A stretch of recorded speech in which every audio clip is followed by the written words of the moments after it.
Magandang araw po muli sa lahat ito. Nandito sa part-time. Ayan. Ang halaman ni Bossing ayan ay palalagyan ng chicken wire dahil kinakaibot ng aso at saka ng ibon.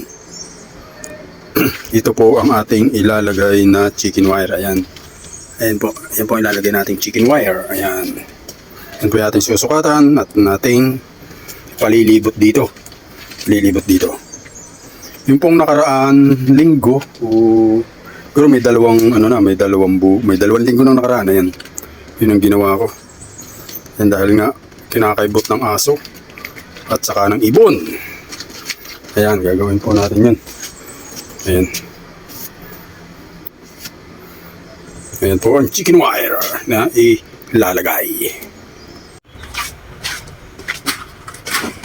Ay, dating umpisahan ng gupitin yung chicken wire na ilalagay sa ikot ng paso para hindi kaibutin at kaskasin ng aso.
Ito, okay na. Hindi magpakaano na, hindi na makakaibot ng aso. Hindi na makakaibot ng aso.